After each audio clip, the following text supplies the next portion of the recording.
Saudara, ribuan pelajar di Sulawesi Selatan mengikuti Kirap Pelajar Sulsel 2022. Kegiatan ini sekaligus untuk mencegah aksi tawuran antar pelajar.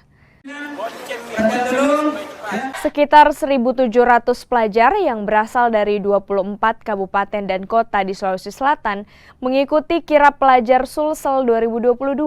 Kirap pelajar ini telah dimulai sejak tanggal 3 Oktober 2022 dan dimulai dari Kabupaten Luwu Timur hingga finish di Kota Makassar.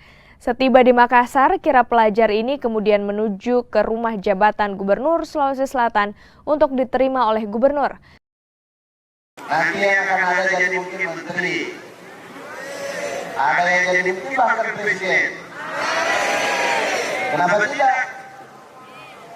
Kita kan tidak boleh lagi sekarang politik identitas.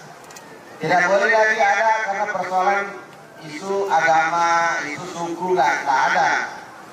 Kita ini tadi membacakan naskah ikrar pelajar andalan ini dari beberapa bahasa karena itu hanya untuk kecintaan kita, tidak boleh dihilangkan. Kita ini bisa bahasa.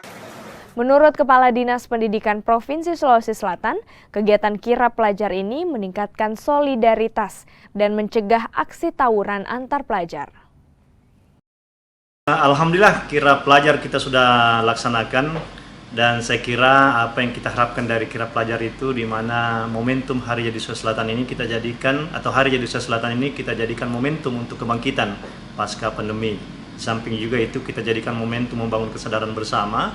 Kita lihat sering terjadi tawuran antar pelajar dan seterusnya. Nah, kita harapkan kirap ini merajut kembali semua persaudaraan, persatuan di antara pelajar itu. Satu. Yang kedua, tentu saja kirap pelajar ini adalah juga bentuk apresiasi kepada pemerintah kabupaten kota. Makanya kita melibatkan pemerintah kabupaten kota, Pak Bupati dan jajarannya.